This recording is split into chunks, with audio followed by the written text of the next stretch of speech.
Now, we begin in the US and the state of Colorado, where its Supreme Court has ruled that Donald Trump is disqualified from holding office and is not eligible to appear on the state's Republican primary ballot next year.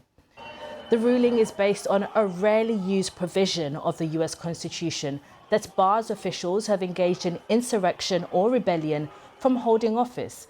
It says he's ineligible to appear on next year's ballot because of his role instigating violence on January the 6th of 2021, the day of the attack on the US Capitol building. This only applies to Colorado's Republican primary, but it could have wider implications for Mr. Trump as he attempts to regain the presidency.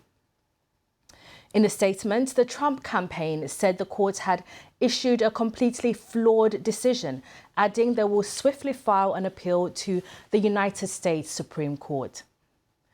Well, in a campaign speech, the former president said no one will ever silence him. Every time the radical left Democrats, Marxists, communists, and fascists indict me, I consider it actually a great badge of honor. Thank you very much. I appreciate it. Thank you very much. Because I'm being indicted for you. Never forget, our enemies want to take away my freedom because I will never let them take away your freedom. It's very simple. I'm not going to let them do it. They want to silence me because I will never let them silence you. And in the end, they're not after me, they're after you. I just happen to be standing in their way, and I always will stand in their way. The claim was brought by a group of Colorado voters as well as an advocacy group based in Washington. And the lawsuit is viewed as a test case for a wider effort to disqualify the former president, who is currently leading in the opinion polls for the Republican primary. Mario Nicolai, one of the lawyers representing the plaintiffs, gave his reaction to the ruling. They're thrilled with the outcome. These 6 individuals, I cannot overstate how courageous they are. To bring a lawsuit like this and to bring it out and basically say that the United States Constitution stands for the fact that this country is a rule of law country, and that's what they believed in. So our petitioners include 6 people.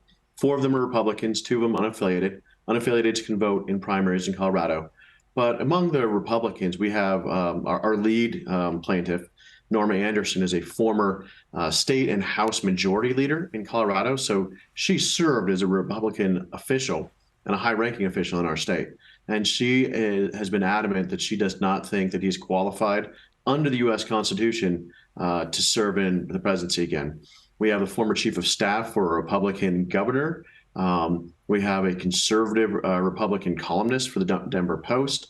We just have a great group of people who basically said, look, we think this is our duty as citizens in this country to stand up for our Constitution and to say that when you cross the line to engaging in insurrection after taking an oath to protect that Constitution, you're no longer eligible to hold office. You're no longer eligible to run for office.